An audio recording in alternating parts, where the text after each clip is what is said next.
umugambi uri ku butegetsi Cndd uha amanota menshi Ndayishimiye umukuru w'igihugu awukomokamwo mu kiringo c'umwaka umwe amaze ari kuri iyo ntebe.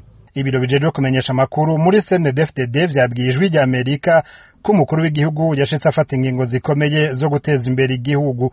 Aha vyashimangiye cane ku kugwanya igiturire n'abanyonora amatungo ya leta, aho hagarujwe amafaranga arenga imiliyaridi 40 y'amarundi yanyururizwa mu matagisi n'amakori mu makomine, abahora bayatoza nabo bakabogozwa mu gihugu cose. Iyindi ngingo ishimagizwa niyo kurekura abanyororo barenga 5,000 harimo abamenyesha makuru 4 b'ikinyamakuru Iwacu, kugurura no gukura ibihano ku maradio 3 yari yugawe harimo Bonesha FM ikorera i Bujumbura na BBC y'Abongereza, guha akaryo impunzi zirenga 50,000 guhunguka bavuye mu Rwanda, muri Tanzania no muri Kongo. Ibiro bijejwe kumenyesha amakuru mu mugambi Cndd vyemeza ko umukuru w'igihugu ari mu nzira nziza yo kubugora Burundi ku civugo ca leta mvyeyi leta nkozi.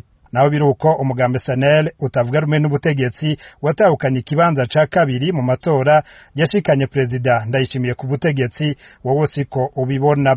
Mu kiganiro yahaye abamenyesha makuru, Agathon Rwasa atwari uwo mugambwe utari muri leta ariko uri mu nama nshingamateka, avuga ko leta yashize imbere gukumira abandi muri uyu mwaka wose uheze. Kiretse ko umuntu yonegura, je ntavyo mbona noshima mu byo kuri ni washaka no ku ruhande rwa politike tugiye kuraba iburabuzwa bya politike turacabandanya turibona hirya no hino. Mugabo n'umwaka urangiye ni washaka tugiye kuraba uko abarundi babayeho ku gihugu cifashe, nta ntambwe novuga ngo yaratewe, haba mu by'imibano abantu urabona yuko hari ikumira, umenga abafata ko ari abarundi nawo umugambwe wiwe gusa, uravye abaha amabanga yo kurongora ikicanye kiriya. Nimba kumbure mu byo yumvira yibaza ati nibo kumbure botwara neza gusumba abandi, ubuzima bw'abarundi bukisununura gusumba, mbona umenga ahubwo cabaye igihushane. Yamara umugambi IPD zigamibanga ishami ryegamiye ubutegetsi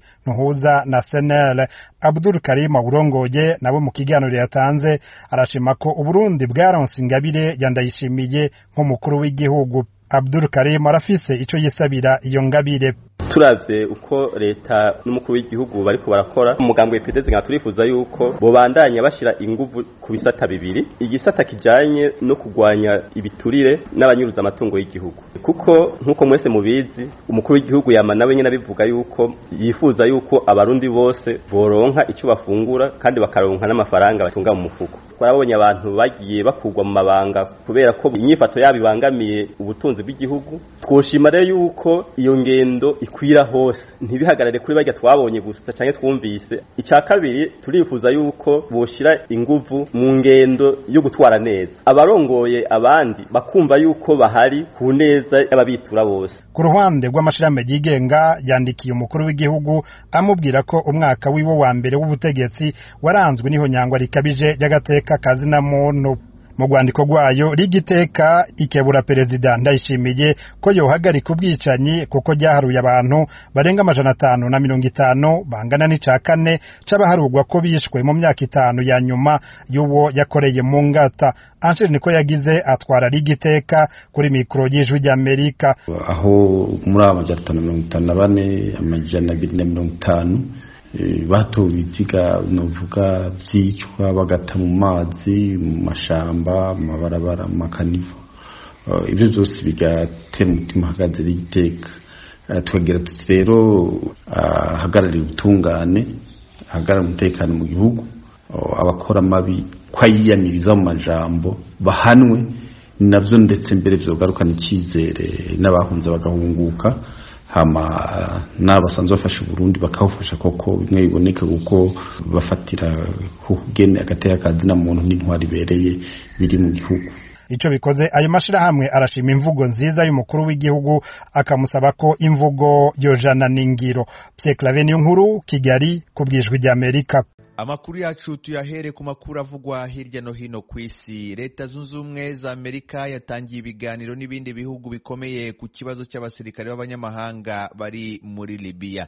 Ni inkuru twateguriwe na Thomas Kamirindi. Minisitiri w'ububanyi n'amahanga wa Leta zunze ubumwe za Amerika Anthony Blinken arahera ibi biganiro mu Budage. Leta zunze ubumwe za Amerika n'Ubudage bazayobora inama mpuzamahanga kuri Libya ejo kuwa gatatu mu murwa mukuru w'Ubudage Berlin. Nk'uko intumwa yihariye ya Amerika kuri Libya Richard Norland yabisobanuye mu kiganiro yagiranye n'abanyamakuru, iyi nama iziga ku buryo Libya igomba kugira itegeko nshinga rihamye, uburyo amatora azakorwa muri Libya mu kwezi kwa 12 gutaha, n'uburyo abacanshuro n'abasirikari b'abanyamahanga bagomba kuva muri Libya. Norland ati imwe mu mpamvu aya matora ari ngombwa cyane nuko azavamo guverinoma yemewe izaba ifite ububasha n'uburenganzira bwo kubwira ibihugu by'amahanga bifiteyo ingabo iti igihe kirageze kugira ngo muzisubirane. Mu kwezi kwa 12 mu mwaka ushize, Loni yavugaga ko abasirikari b'abanyamahanga n'abacanshuro b'abanyamahanga bari muri Libya bagera ku 20,000. Barimo tuvuge nk'Abarusiya, Abanyasiriya, Abanyasudani n'Abanyechad. Richard Norland asobanura ko batarahava. Muri Tunisia irimbi ryagenewe abimukira riri hafi kuzura. Benshi mu bashingurwa muri iryo rimbi nabo imibiri yabo iba yatoraguwe mu nyanja ya Mediterane. Ni inkuru twateguriwe na Oriane Tangishaka. Haciye imyaka mike Richard Korashi, umuhinga mu byo gucapa no gufata amasanamu, aguze icyo kibanza cyo gupfubamwo n'iteka abimukira bo muri Afrika. Icyo kibanza kiri mu kigwati ca Zarzis cyateguwe nyuma yaho abanyagihugu bo muri ako karere banse ko ivyo biziga vy'abimukira bipfubwa mu bibanza by'abantu babo bo mu idini rya Islam. Korashi yabanze kuceza mu kugisengera kugira cakire izo ngenzi ziri mu rugendo zigana mu bihugu vya Buraya. Izo mva zisize irangi ryera, zirafise amatariki ariko nta mazina ariko.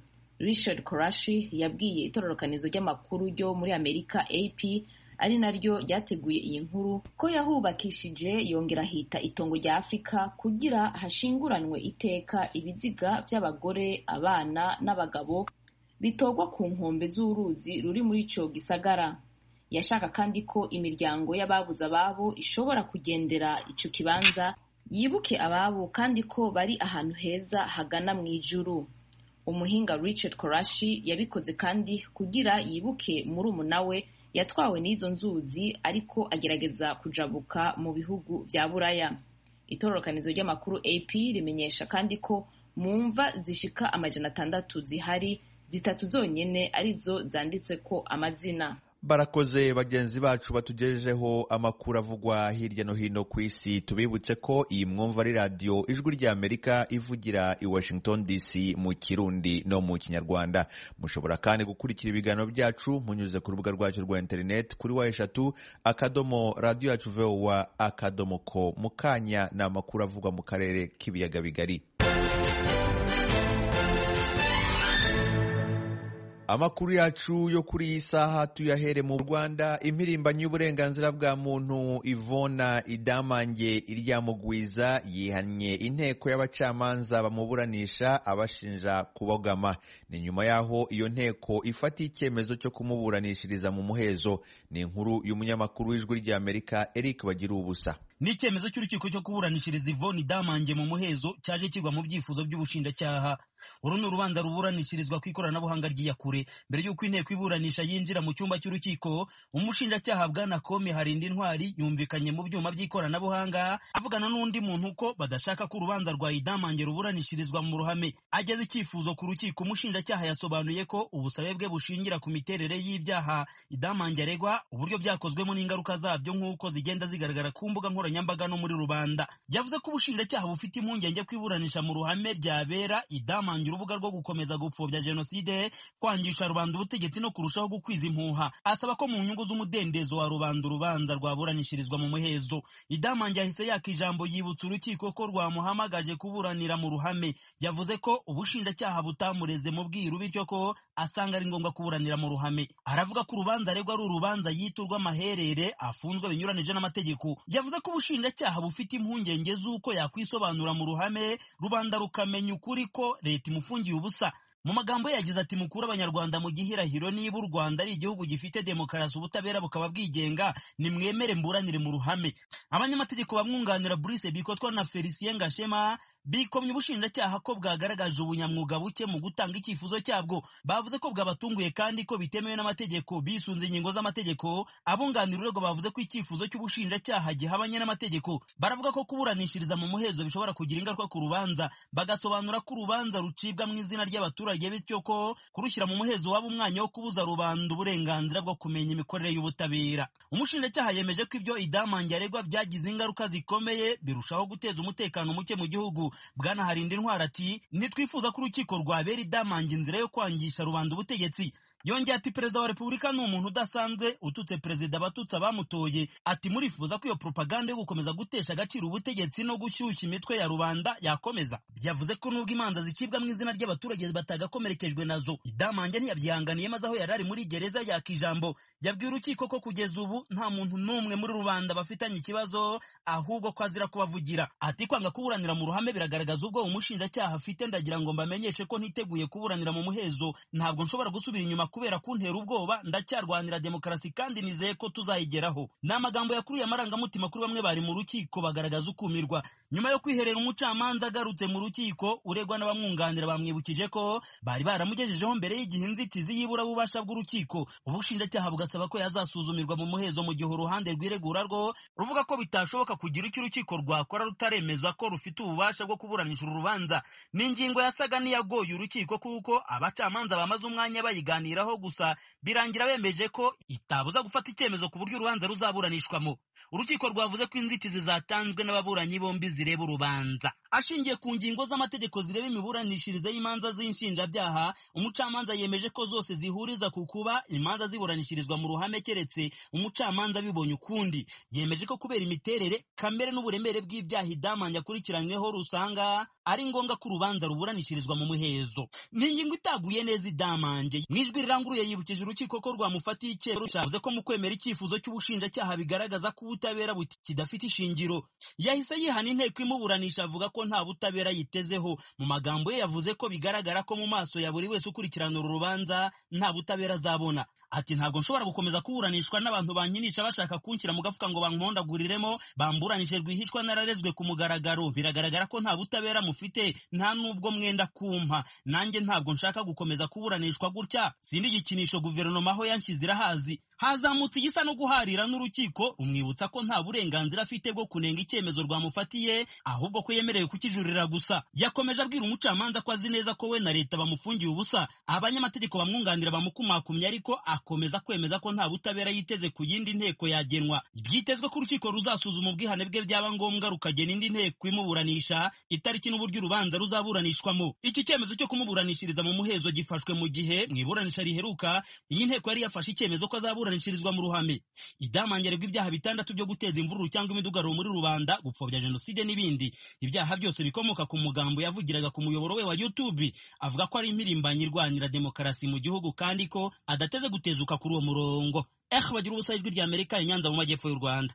Leta y'u Rwanda yaraye ishizeho amabwiriza mashya yo kwirinda icyorezo cya COVID-19 nyuma y'uko bigaragaye ko mu gihugu hakomeje kugaragara ubwiyongere bw'abantu bandura iyo ndwara. Itangazo ry'inama y'abaminisitiri yarayibaye rivuga ko ingendo zibujijwe guhera saa 9 z'ijoro kugeza saa 10 za mu gitondo, mu gihe ibikorwa byemerewe gukomeza bizajya bihagarikwa saa 12. Ingendo hagati y'umujyi wa Kigali n'intara ndetse n'ingendo hagati y'uturere tw'igihugu zirabujijwe keretse ku mpamvu za serivisi z'ubuzima cyangwa se izindi serivisi z'ingenzi. Gusa imodoka zitwaye ibicuruzwa zemerewe kugenda mu turere twose, ariko ntizitwara abantu barenze 2. Aya mabwiriza mashya aje mu karere ka Rubavu mu ntara y'uburengerazuba bw'u Rwanda, bo bamaze iminsi 6 muri gahunda ya guma mu karere. Bamwe mu baturage b'ako karere bavuga ko ubuzima bwatangiye gukomera kubera amabwiriza ya guma mu karere.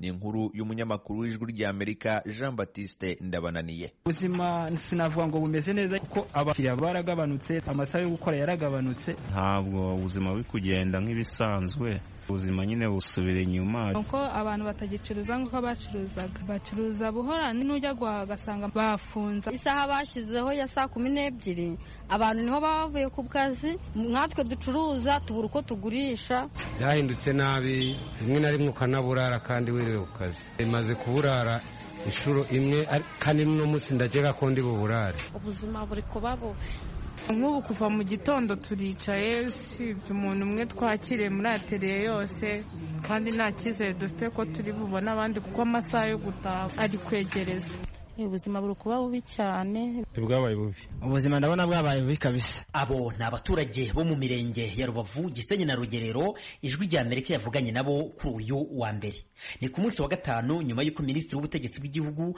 Jean Marie Vianney Gatabazi atanze amabwiriza yashyize akarere ka Rubavu muri guma mu karere akanabuza ingendo kuva saa 9 z'ijoro kugeza saa 10 za mu gitondo muri aka karere. Gatabazi yavuze ko atanze aya mabwiriza ashingiye ku byemezo by'inama y'abaminisitiri yateranye ku wa 12 uku kwezi kandi ko ayo mabwiriza agamije gufasha inzego zibishinzwe gukurikirana neza no kugenzura icyorezo cya virusi ya corona zifatanyije n'abaturage. Aba baravuga ko isaha abacuruzi bafungiraho iri kubatera igihombo. Gufunga mu amasaha nibwo bari kuva mu kazi bakeneye kujya guhaha. Curuza ibijyanye n'amakara. Igihombo cyo ntago cyabura kuza mbona imibare nakora ariko igihombo cyo kiba kirimo kuko buri bireba kuko ari nk'ukenera kuza kugura amakara akaba yayabura. Yaba guhamagara kuvuga ko bakabuze? Yego barahari. Ku munsi uhamagarwa n'abangahe? Hari n'igihe na 5 bageramo umuntu akabwira ko yatashye. Marakazi ko gucuruza isambaza. Saa 9 ni mu rugo, saa 12 ni ugufunga. Nka mbere ni urugero nimba naranguraga ibiro 5 ubu nsigaye ndangura 3 kugira birangire vuba. Hari n'igihe tubicyura ugasanga ni igihombo.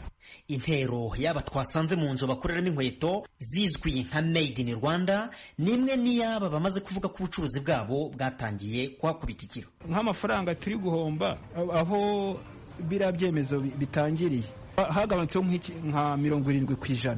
Dusigaranye nka 25-30 gutyo. Ntawaza gukoresha inkweto atari bugende umuntu aza kuzikoresha aruko ari bugiye Musanze ari bujye Igoma. Turi saa 8:54 nta mukiriya urabona ukaza gukoresha inkweto. Yaje umwe ari nawo ndi gukorera ubungubu ariko nyeka ko yamasari bumfate n'ubundi ataje kuretira cyangwa se kugomba yego yagombaga kumereza amafaranga 3,000 inyungu umuntu abafite nk'igihumbi. Ubwo si igihumbi nk'abantu dufite abana nuko tungana uko twese ntabwo cyadukwira hano turi 3. Abana bazunguza yitwawe saa 9:16 uwa mbere acuruza inyanya uwa kabiri amafi.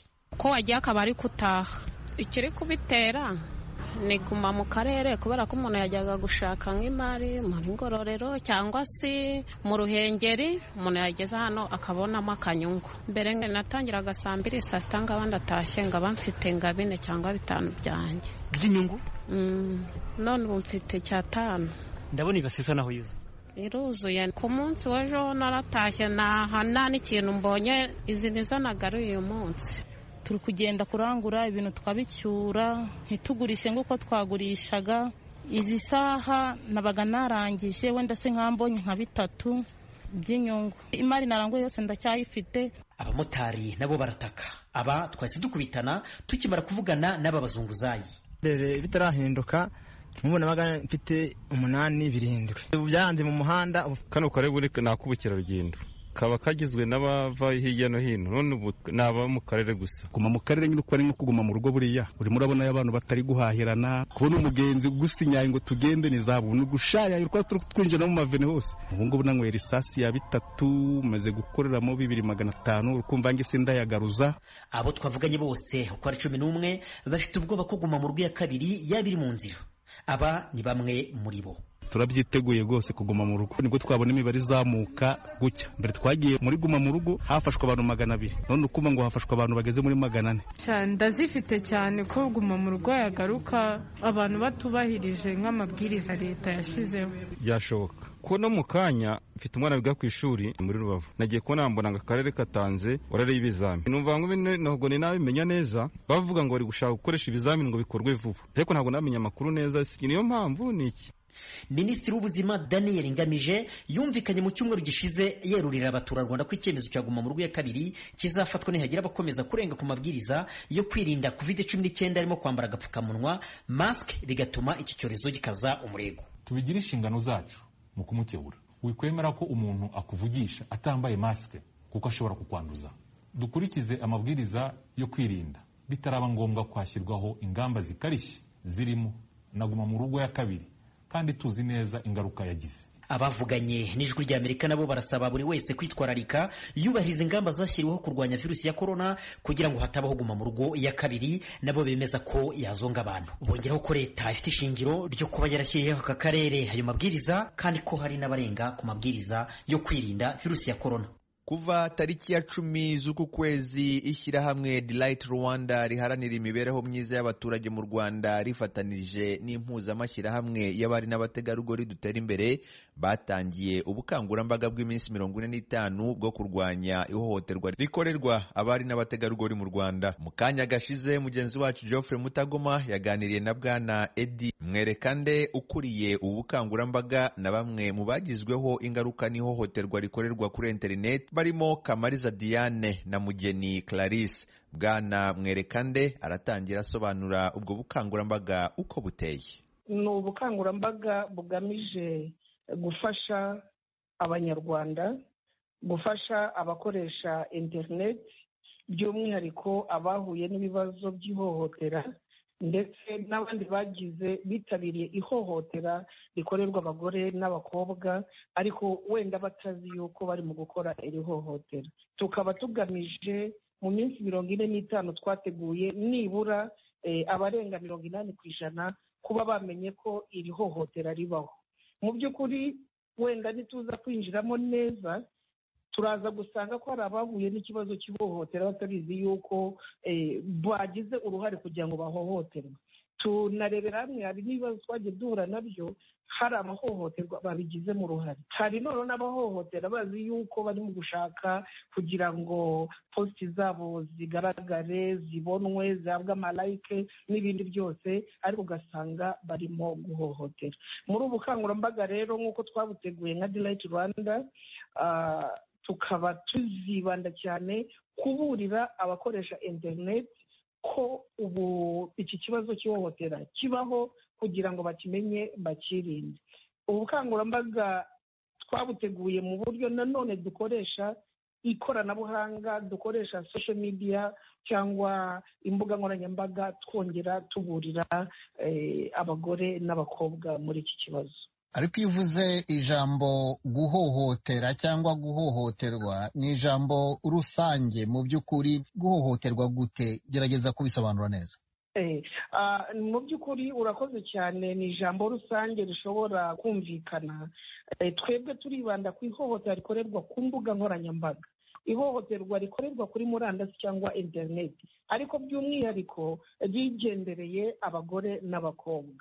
Urugero natanga nk'iyo umugore cyangwa umukobwa ashyize ifoto ye ya style, yambaye neza cyangwa yafite ukuntu yabishatse agashyira ku mbuga nkoranyambaga, hakaza kugira abayitanga comment imupfobya, comment igaragaza yuko ibyo yakoze nta bwenge burimo, uyu muntu agira ikibazo cya harassment.